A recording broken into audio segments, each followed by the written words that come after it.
Muito bem, amados, nós vamos abrir a palavra de Deus no livro de Atos dos Apóstolos, no capítulo 25. Nós estamos estudando esse livro, temos feito aí a exposição do livro de Atos, tanto eu quanto o nosso irmão licenciado Érico, e nós estamos aí caminhando já para o final do livro, né? Estamos já na última parte desse livro, e temos visto na semana passada aqueles momentos em que Paulo está comparecendo perante as autoridades, né? Lá forçado pelos judeus, pela perseguição religiosa, comparecendo perante autoridades romanas, e é interessante, e eu quero pensar sobre isso nessa noite, né? Sobre a ação de Deus através desse movimento todo, desses protocolos humanos, né?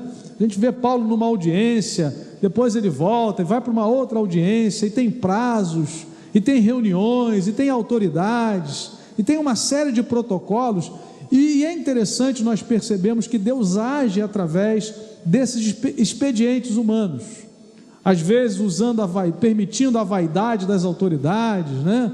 Nós vamos manter o apóstolo preso aqui para angariarmos aí o apoio dos judeus, mas Deus está agindo acima de tudo, né? Acima de todas as circunstâncias, e é sobre isso que eu queria pensar nessa noite. Atos capítulo 25, a partir do versículo 1: Tendo, pois, Festo assumido o governo da província, 3 dias depois subiu de Cesareia para Jerusalém, e logo os principais sacerdotes e os maiorais dos judeus lhe apresentaram queixa contra Paulo e lhe solicitavam, pedindo como favor, em detrimento de Paulo, que o mandasse vir a Jerusalém, armando eles cilada para o matarem na estrada. Festo, porém, respondeu achar-se Paulo detido em Cesareia e que ele mesmo muito em breve partiria para lá. Portanto, disse ele: os que dentre vós estiverem habilitados, que desçam comigo, e havendo contra este homem qualquer crime, acusem-no. E não se demorando entre eles mais de 8 ou 10 dias, desceu para Cesareia, e no dia seguinte, assentando-se no tribunal, ordenou que Paulo fosse trazido. Comparecendo este, rodearam-no os judeus que haviam descido de Jerusalém, trazendo muitas e graves acusações contra ele, as quais, entretanto, não podiam provar. Paulo, porém, defendendo-se, proferiu as seguintes palavras: nenhum pecado cometi contra a lei dos judeus, nem contra o templo, nem contra César. Então Festo, querendo assegurar o apoio dos judeus, respondeu a Paulo: queres tu subir a Jerusalém e ser ali julgado por mim a respeito dessas coisas? Disse-lhe Paulo: estou perante o tribunal de César, onde convém seja eu julgado. Nenhum agravo pratiquei contra os judeus, como tu muito bem sabes. Caso, pois, tenha eu praticado algum mal ou crime digno de morte, estou pronto para morrer. Se pelo contrário não são verdadeiras as coisas de que me acusam, ninguém, para lhe ser agradável, pode entregar-me a eles. Apelo para César. Então Festo, tendo falado com o conselho, respondeu: para César apelaste, para César irás. Passados alguns dias, o rei Agripa e Berenice chegaram a Cesareia a fim de saudar a Festo. Como se demorasse ali alguns dias, Festo expôs ao rei o caso de Paulo, dizendo: Félix deixou aqui preso certo homem, a respeito de quem os principais sacerdotes e os anciãos dos judeus apresentaram queixa, estando eu em Jerusalém, pedindo que o condenasse. A eles respondi que não é costume dos romanos condenar quem quer que seja, sem que o acusado tenha presentes os seus acusadores e possa defender-se da acusação. De sorte que, chegando eles aqui juntos, sem nenhuma demora, no dia seguinte, assentando-me no tribunal, determinei fosse trazido o homem, e levantando-se os acusadores, nenhum delito referiram dos crimes de que eu suspeitava. Traziam contra ele algumas questões referentes à sua própria religião e particularmente a certo morto, chamado Jesus, que Paulo afirmava estar vivo.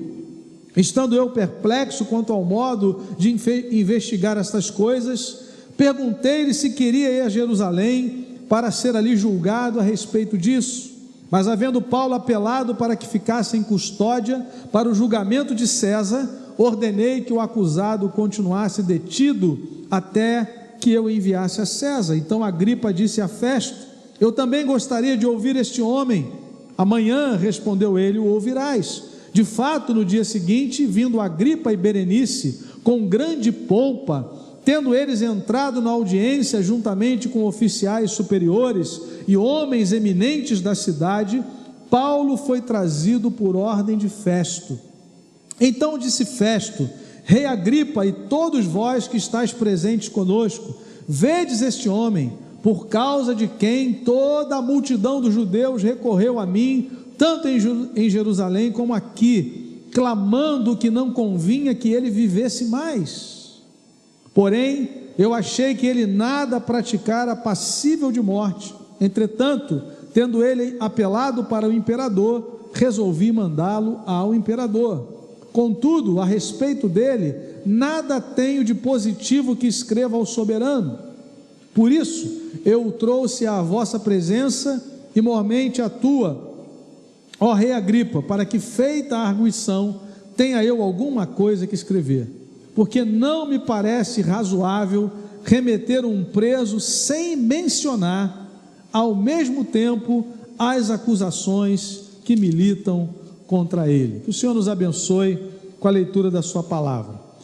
Nós temos ouvido nessas semanas, sobre esse estudo, de que o apóstolo Paulo de fato não cometeu nenhum crime, nem contra Roma, nem contra a religião judaica. Paulo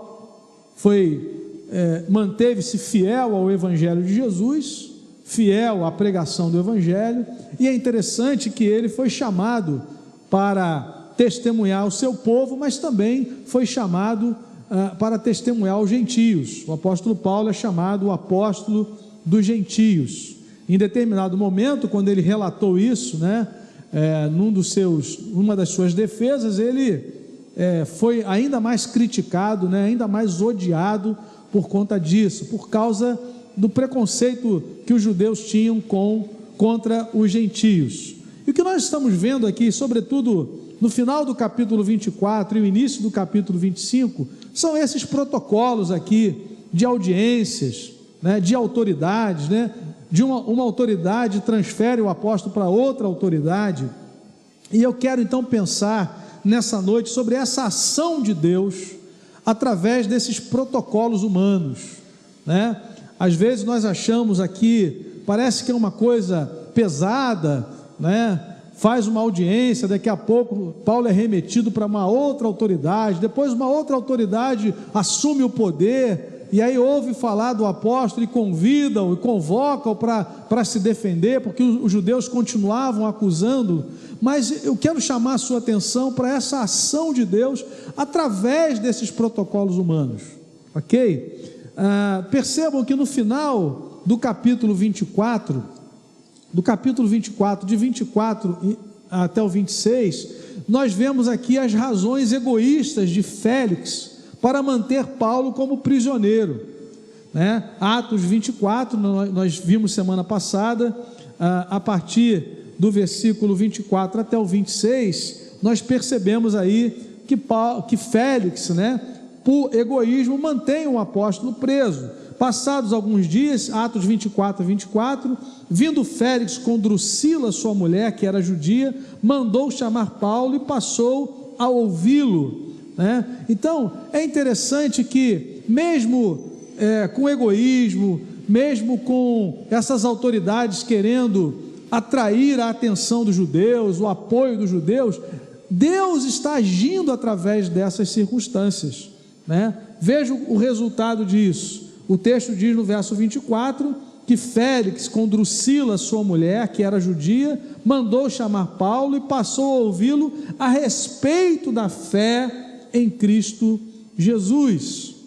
Então, há duas verdades que eu quero destacar aqui em todo esse contexto, né? Sobretudo no final do capítulo 24 e o capítulo 25.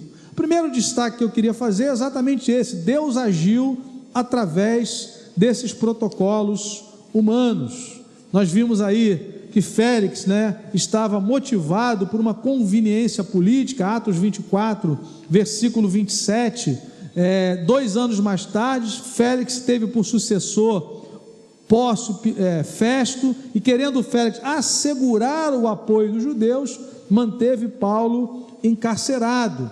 Então, por conveniência, para tentar atrair aí o apoio dos judeus, a simpatia dos judeus, Paulo é mantido preso, né, como um prisioneiro de Roma. E aqui há uma passagem de bastão, né, uma troca de cargo, e aí nós vemos que sobe ao poder Festo, né? Esse tinha uma inclinação às questões judaicas, né? Inclusive ele se dispôs a levar o apóstolo Paulo para Jerusalém. Capítulo 25, no versículo de número 9, o texto diz assim: então Festo, querendo assegurar o apoio dos judeus, respondeu a Paulo: queres tu subir a Jerusalém e ser ali julgado por mim a respeito destas coisas, né? Então nós estamos percebendo aqui autoridades que queriam se beneficiar, né? Na semana passada, nosso irmão Érico destacou aqui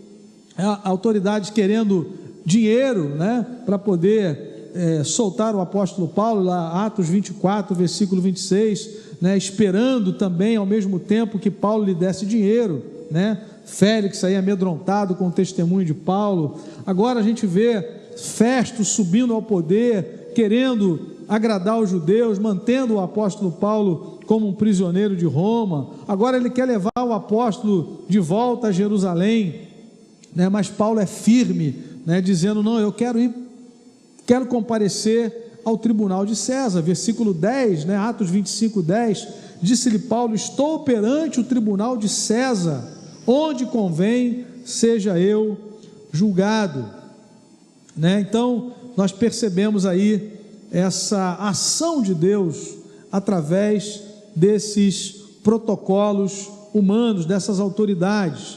O desejo de Festo de ter uma outra opinião sobre o caso de Paulo, sobretudo para seguir o protocolo do direito romano, da ampla defesa, né? A gente vê aí no versículo 16, nós vamos ver que Festo, querendo usar esse expediente do Império Romano, ele abriu a oportunidade para que Paulo pudesse pregar o evangelho para o rei Agripa, para toda a sua comitiva. Então Deus está agindo através dos protocolos humanos. Até hoje nós temos a influência do direito romano, né? Veja aí Atos 25, versículo 16, o princípio da ampla defesa, do contraditório, né, que até hoje a gente ouve falar aqui nos nossos dias. Atos 25, 16, a eles respondi que não é costume dos romanos condenar quem quer que seja, sem que o acusado tenha presentes os seus acusadores e possa defender-se da acusação. Tem direito à ampla defesa, né? No versículo 27, não me parece razoável remeter um preso sem mencionar ao mesmo tempo as acusações que militam contra ele. E nesse meio todo, irmãos, nós vemos que o evangelho vai avançando, né? Deus usa essa visão do Império Romano, do direito romano, para que Paulo pudesse pregar o evangelho. Perceba aí capítulo 25, versículo 23, a palavra diz: de fato no dia seguinte, vindo Agripa e Berenice, a sua esposa, com grande pompa, né? Por isso que eu estou enfatizando aqui o protocolo, né? Vai comparecer numa audiência dessa, vem bem arrumada, tem todos aqueles ritos, né? Aqueles ritos todos dessas cerimônias. Mas na verdade, amados irmãos, Deus está usando tudo isso para que a sua palavra fosse anunciada. Deus está usando o princípio do direito romano, da ampla defesa, do contraditório, para que o evangelho chegasse a essas pessoas.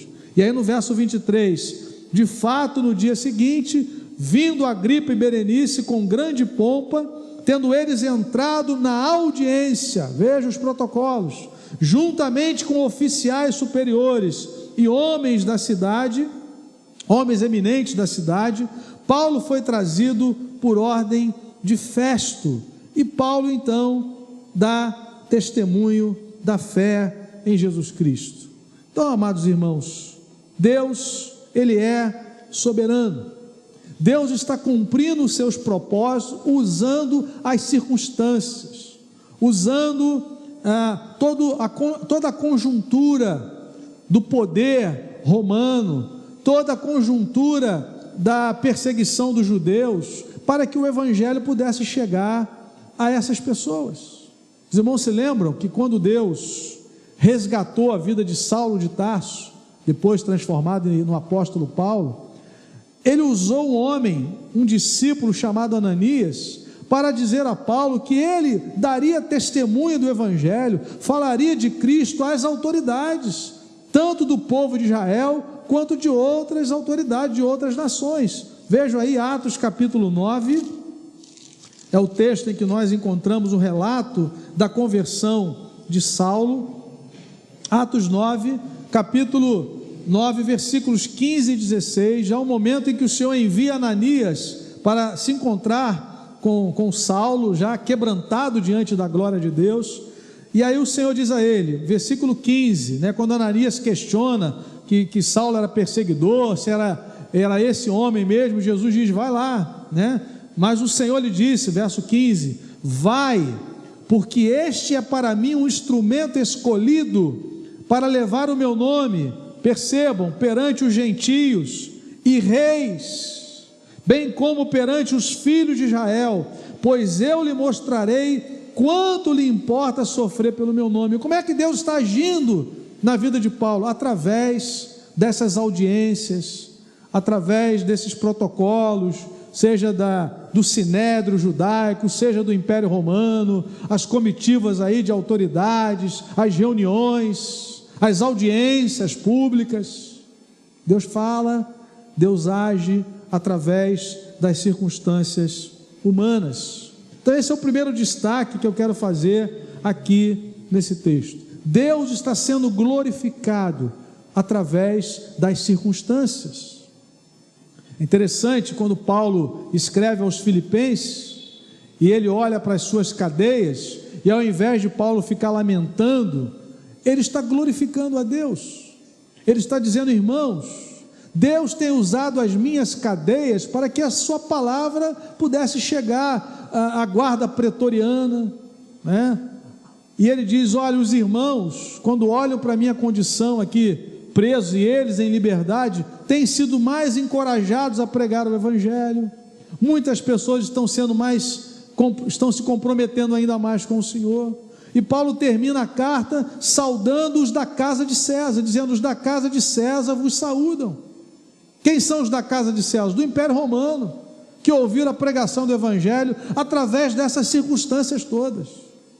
Então a gente olha para a vida de Paulo e parece que ele está na mão dessas autoridades todas, Parece que Paulo está na mão dos judeus, parece que Paulo está na mão dos romanos, dessas autoridades. Entra um e quer o apoio dos judeus, mantém o apóstolo encarcerado. Aí vem o segundo que também quer continuar recebendo o apoio e continua deixando Paulo encarcerado. Mas Deus está escrevendo a história. Ele é um instrumento do Senhor. Então, amados irmãos, o nosso Deus age através dos protocolos humanos. Deus age através das circunstâncias. Deus age através daquilo que é contingência humana, no seu trabalho, na sua esfera de trabalho, na sua atuação na sociedade, todos os ritos que dizem respeito à sua profissão. Deus age nessas entrelinhas todas, Deus age nesses pormenores todos, amados irmãos, para que o nome dele seja glorificado. Nós precisamos perceber essa ação de Deus. Deus agiu na vida de Neemias. Deus colocou Neemias como copeiro do rei, e no momento da restauração do povo de Israel, no momento da restauração da história, até mesmo física, estrutural da nação, dos muros, do templo, da cidade, Deus usou uma pessoa que estava próxima ao rei. Deus usou Esther, que também estava próxima ao rei, no momento crítico da história do povo de Israel. em que o povo estava ameaçado, né? Havia um decreto de morte. Deus coloca uma mulher no palácio para falar diretamente com o rei. Deus está usando essas circunstâncias todas aqui, autoridade romana, perseguição do judeu, gente vestida com toda a pompa para uma audiência, e Paulo está ali sendo fiel a Deus, aproveitando as oportunidades para a glória do Senhor. Então, em primeiro lugar, vimos aí que Deus agiu através dos protocolos humanos. Em segundo lugar, o segundo destaque que eu quero fazer nessa reflexão, nessa breve reflexão, diz respeito ao compromisso de Paulo com a pregação do Evangelho. E aí, irmãos, é muito interessante nós percebemos isso. Paulo está numa situação desconfortável do ponto de vista humano. Estava preso. Na perspectiva humana, seria algo assim ruim, né? Um instrumento de Deus, um porta-voz de Deus está preso. Mas do ponto de vista da missão, Paulo estava completamente seguro em Deus, porque a soberania de Deus estava agindo para a expansão do seu reino, mesmo em meio ao poderio do Império Romano. Tem audiência, tem intimidação, né? Porque não é um ambiente favorável, mas Paulo está ali seguro. Ele tem uma promessa, ele está debaixo de um propósito e de uma promessa. O propósito, ele foi chamado para pregar o Evangelho. Nós lemos aqui em Atos 9, ele é meu instrumento, ele vai falar do meu Evangelho perante reis, perante as autoridades. Ele não está ali por acaso, ele não é escravo desse sistema todo aqui não, ele está nas mãos de Deus. E ao mesmo tempo, ele está debaixo de uma promessa. O Senhor falou: assim como você deu testemunho a meu respeito em Jerusalém, importa que você vá a Roma. Por isso, quando houve a sugestão aqui de festa para que Paulo fosse julgado em Jerusalém, ele falou: não, eu apelo para César. Então ele está debaixo de um propósito, está debaixo de uma promessa, está seguro nas mãos de Deus, sabe quem ele é aos olhos de Deus, sabe quem o chamou, para que ele foi chamado. Então, quando a oportunidade surge para uma pessoa como essa, que não está na mão das circunstâncias, que não está querendo ser controlado pela cultura do momento, quando essa pessoa está nas mãos de Deus, a oportunidade surge, ela não vai desperdiçá-la. E é isso que nós vemos aqui, irmãos. O apóstolo Paulo foi fiel à pregação do Evangelho. Não quis baixar o padrão do Evangelho para agradar os judeus. Não quis baixar o padrão do Evangelho para agradar os romanos. E ele então testemunha com fidelidade. No versículo 24, a palavra do Senhor nos diz: então disse Festo, rei Agripa, e todos vós que estáis presentes conosco, vedes este homem, por causa de quem toda a multidão dos judeus recorreu a mim, tanto em Jerusalém como aqui, clamando que não convinha que ele vivesse mais, né? Por que eles estão dizendo isso, né? Porque Paulo foi fiel à pregação do Evangelho, ele foi fiel pregando diante de Félix e Drusila. Capítulo 24, versículo 24, diz assim: passados alguns dias, vindo Félix com Drusila, sua mulher, que era judia, mandou chamar a Paulo e passou a ouvi-lo a respeito do que, amados? A respeito da fé em Cristo Jesus. Paulo está preso, mas a palavra de Deus não está algemada. Paulo está preso, mas o compromisso com a verdade do Evangelho continua a mesma. Ele foi fiel perante Festo. Capítulo 25, no versículo 19, a palavra diz: traziam contra ele algumas questões. É Festo que está falando aqui, uma autoridade romana. Traziam contra ele algumas questões referentes à sua própria religião e particularmente a certo morto chamado Jesus, a quem Paulo afirmava estar vivo. Paulo deu testemunho da ressurreição. Graças a Deus que o testemunho da igreja é um testemunho da ressurreição de Jesus. Atos capítulo 4 no versículo 33, diz a Escritura que com grande poder os apóstolos davam testemunho da ressurreição, e havia neles abundante graça.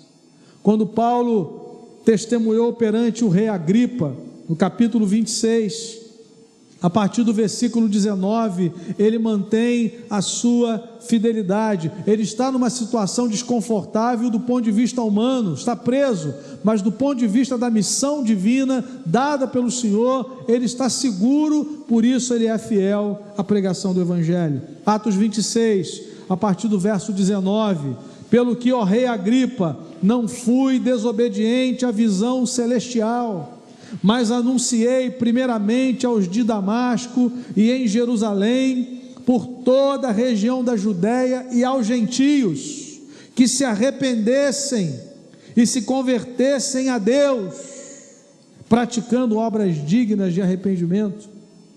Por causa disto, alguns judeus me prenderam, estando eu no templo, e tentaram matar-me, mas alcançando o socorro de Deus, permaneço até o dia de hoje, dando testemunho, tanto a pequenos como a grandes, nada dizendo, senão o que os profetas e Moisés disseram haver de acontecer. O que é que os profetas e Moisés disseram que haveria de acontecer? Verso 23, isto é, que o Cristo devia padecer, e sendo o primeiro da ressurreição dos mortos, anunciaria a luz ao povo e aos gentios. Aleluia! Fidelidade à verdade do Evangelho, a centralidade de Jesus Cristo. Paulo diz: o Cristo devia padecer. Por que que o Cristo devia padecer? Porque Ele é o Cristo de Deus, Ele é o nosso substituto. Nós não podemos nos autossalvar, a salvação não parte de nós, então o Cristo precisava padecer. Isso é obra da graça de Deus em nosso favor, isso é misericórdia de Deus conosco, que nascemos separados de Deus, perdidos, afastados de Deus. Mas o Senhor, na sua soberania, antes da fundação do mundo, já enviou o seu Cristo, já preparou o plano da redenção. O plano da redenção é anterior à obra da criação. O sangue de Jesus é conhecido antes da fundação do mundo. Jesus não é o plano B. A redenção é eterna, querido. A Bíblia diz que Jesus conquistou eterna redenção. Graças a Deus.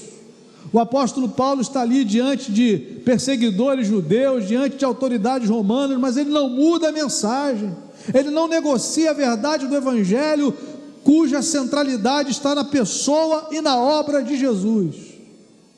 Aleluia! Existe uma diferença entre a espiritualidade cristã e a religiosidade. A religiosidade está fundamentada naquilo que nós fazemos. A espiritualidade cristã depende daquilo que Cristo fez e de quem Ele é. Amém, amados? Nós só podemos descansar em Jesus. Nós só temos reconciliação com Deus em Jesus Cristo. Por isso nós vemos a ação de Deus nesses protocolos humanos, para que Paulo pudesse falar a verdade do Evangelho. E ele diz: o Cristo devia padecer, sendo o primeiro da ressurreição dos mortos, e ele anunciaria luz ao povo, aos judeus, e aos gentios. Louvado seja o nome do Senhor. Quero concluir pensando o que essa mensagem significa para nós hoje, Igreja do Senhor, século 21, Brasil, no meio de uma pandemia. Como é que nós podemos aplicar a nós essas duas verdades que nós tratamos aqui nessa noite? Em primeiro lugar, nós também precisamos confiar na ação de Deus em nosso tempo. Ele é o Senhor da história, amados irmãos. Assim como Ele agiu nos dias da igreja primitiva, no começo da história da igreja, em meio a toda a perseguição religiosa, ataques que vieram primeiramente através do judaísmo, depois pelo Império Romano. Quando nós lemos a história dos imperadores romanos, tanta atrocidade, tanta crueldade que foi que foram praticadas, atrocidades e crueldades praticadas contra a igreja, nós não vemos esses irmãos intimidados, nós não vemos, não olhamos e não observamos esses irmãos olhando para trás. Alguns foram queimados como tochas vivas para espetáculo do imperador, mas essa gente não dizia assim: olha, eu vou abrir mão da minha fé em Jesus para poder me curvar diante do imperador, né? O imperador, havia o culto ao imperador, em determinados momentos, né, foi estabelecido o culto ao imperador, mas os cristãos não se curvavam. Então, o Deus que agiu naquele contexto de perseguição, de adversidade, Ele age no nosso tempo.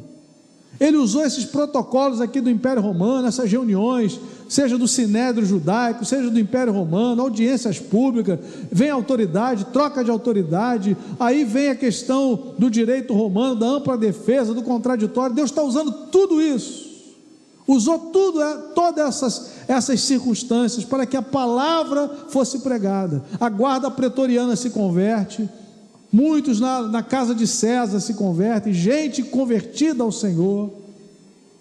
Louvado seja Deus, Ele é o Senhor da história, nós temos que crer nisso. Ele está agindo nesse tempo, Deus está agindo nos protocolos desse tempo, para a expansão do seu reino, querido. Nós estamos em plena pandemia, no século 21, aquelas pessoas que não tinham tempo para ouvir a palavra de Deus, agora têm. Deus está usando os protocolos desse tempo, de reclusão, né? De ficarmos em casa, de distanciamento social. Deus está agindo nessas circunstâncias também. Muitas pessoas que estão ouvindo a palavra nessa noite, possivelmente não estariam em circunstâncias normais. Talvez você estaria se dirigindo hoje para algum entretenimento, né? Você gostaria de ver o seu time do coração jogando no estádio, não pode, né? Talvez você ia para um teatro nessa noite, ou para uma outra reunião pública, e você não pode, aí você está aí, e Deus, pela graça dEle, pela bondade dEle, pela misericórdia dEle, está fazendo a palavra dEle chegar a você. Deus está usando os protocolos desse tempo, aleluia. Os idosos, que muitas vezes eram negligenciados, estão sendo agora alvos de cuidado, sobretudo na sua saúde. Há pessoas que agora pararam para refletir na importância dos seus idosos, o que a Bíblia já nos fala há muito tempo, que nós temos que honrar os nossos pais, que é bênção para a nossa vida, é um princípio de Deus. E há pessoas que estão honrando os seus idosos agora, seus avós, né? Cuidando deles, cuidando da saúde deles, preocupado com eles. Deus está usando os protocolos desse tempo, querido. Os pais que estavam negligenciando a sua principal vocação, que é a de criar os seus filhos para a glória de Deus, que é preparar a próxima geração de discípulos de Jesus. Deus está usando os protocolos agora, dando mais tempo para você estar com seu filho, fazer aquilo que está lá em Malaquias 4, o coração do pai convertido ao filho, o coração do filho convertido ao pai. Missão principal de um pai cristão: criar o seu filho para a glória de Deus, ter tempo de orar com ele, ensinar o Evangelho, amá-lo, criá-lo na disciplina, na admoestação do Senhor. Deus está usando os protocolos desse tempo, querido, amém? Glória a Deus, aproveite isso, enxergue isso, em nome de Jesus. E a segunda aplicação, o segundo destaque que eu fiz, de que o apóstolo Paulo foi fiel à pregação do Evangelho nesse contexto todo. Nós, como igreja, precisamos ser centrados no Evangelho. A igreja precisa ser centrada no Evangelho. Eu, como cristão, a minha vida, a sua vida, meu irmão, minha irmã, precisa ser centrada no Evangelho de Jesus, na missão que recebemos. A missão que recebemos. A igreja de Jesus, ela tem uma missão no mundo. Nós não somos um povo chamado a assistir à história. A Bíblia diz que Deus separou um povo para si, adquiriu um povo zeloso de boas obras. Diz Paulo a Tito, Deus separou um povo para testemunhar do Evangelho. Essa missão não foi delegada ao governo, essa missão não é delegada a políticos, essa missão não é delegada a ONGs, essa missão foi delegada à igreja. Paulo escreve aos Filipenses e diz: estou incumbido da defesa do Evangelho, o Evangelho de Jesus, que é verdade, que é o poder de Deus para a salvação de todo aquele que crê. A igreja precisa estar centrada no Evangelho, na sua missão, na sua comunhão em Cristo, comunhão no Evangelho. O que nos une é o Evangelho. O que traz a unidade para a igreja é estarmos unidos em Cristo Jesus, para a glória do Senhor. Nossa vida precisa ser centrada no Evangelho, na nossa vocação primária, que é adorar a Deus em tudo o que nós fazemos, comprometidos com o grande mandamento e com a grande comissão.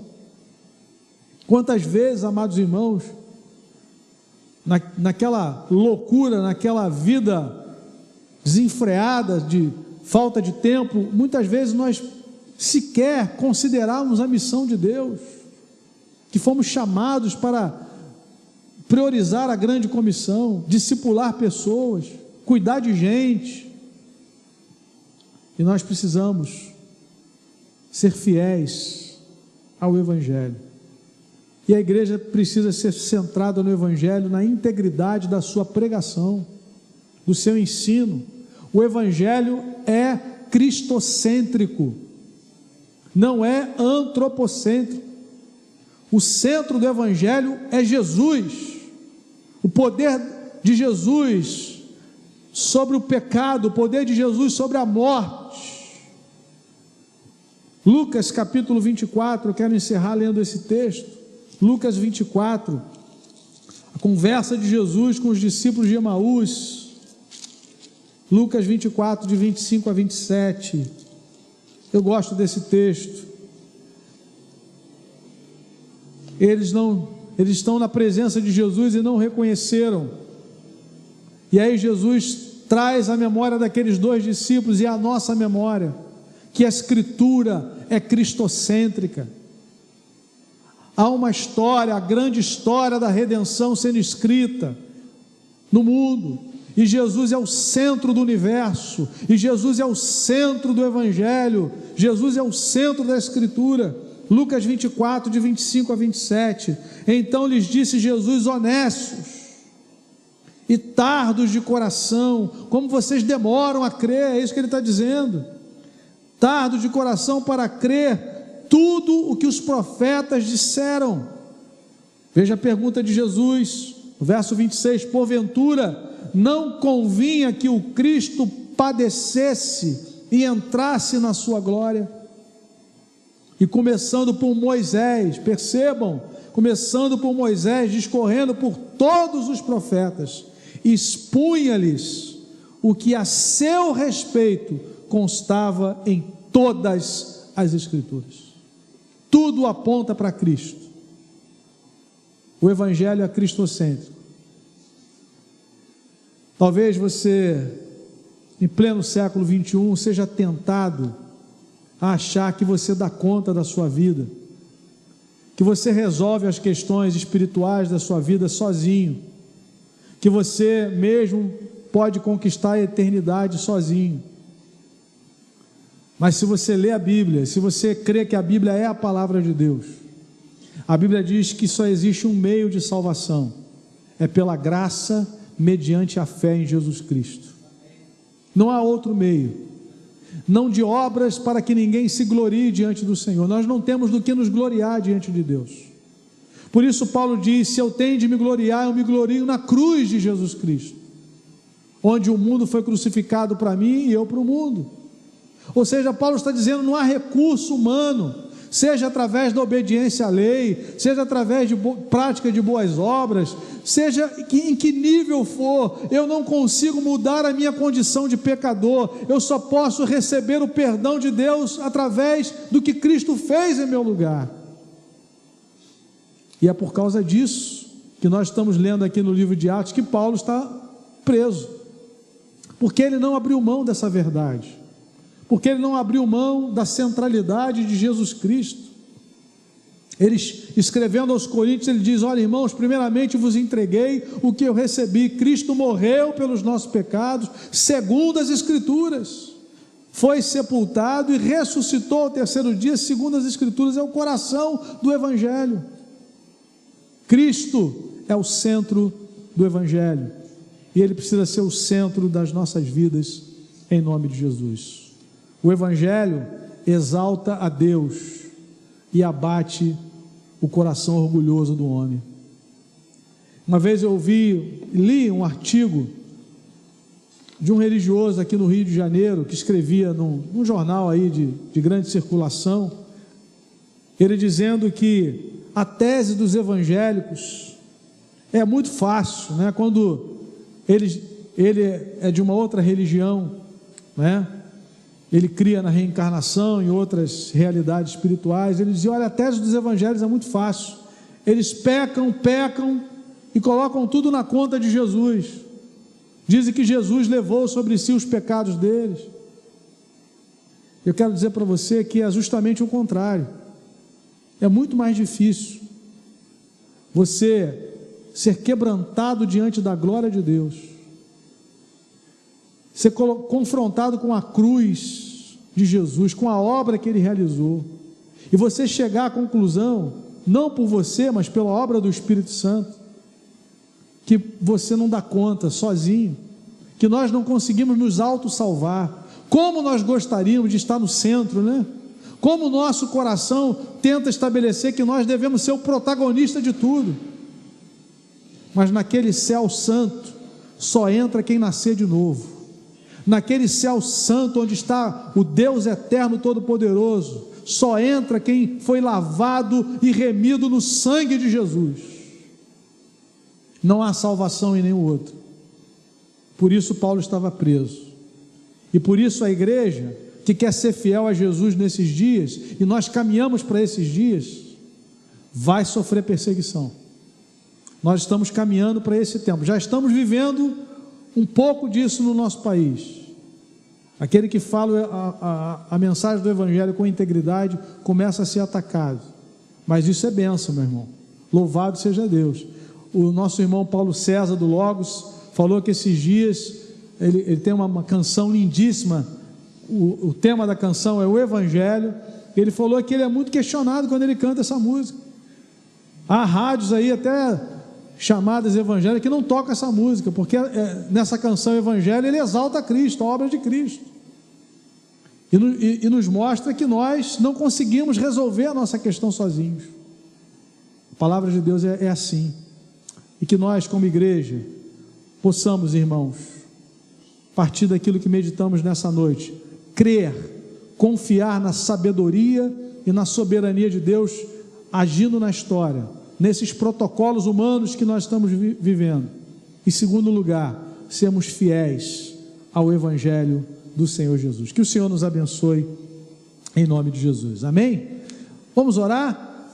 Esse é um tempo agora de nós colocarmos diante do Senhor as nossas vidas. Eu queria encerrar esse momento de reflexão com uma breve oração, e depois nós vamos passar ao momento de intercessão aqui. Coloque a sua vida diante do Senhor.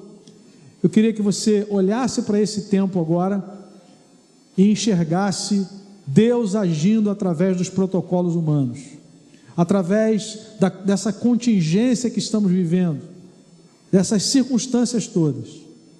E ao mesmo tempo, nós somos desafiados como cristãos, como igreja, a permanecermos fiéis ao Evangelho do Senhor Jesus. Senhor, muito obrigado pela Tua palavra, pela Tua verdade, e que nós sejamos encorajados, Senhor, como igreja do Senhor, a sermos fiéis ao Senhor, e a enxergarmos e a confiarmos na Tua soberania, agindo nesse tempo que nós estamos vivendo, sabendo, Senhor, que Tu és o Senhor da história, que tudo caminha para o cumprimento do Teu querer, assim como o apóstolo Paulo teve que ir a Roma, porque o Senhor disse que lá ele daria testemunho a seu respeito. Nós cremos que também está conduzindo a sua igreja nesse tempo para pregar e testemunhar desse evangelho poderoso, que é o poder de Deus para a salvação de todo aquele que crê.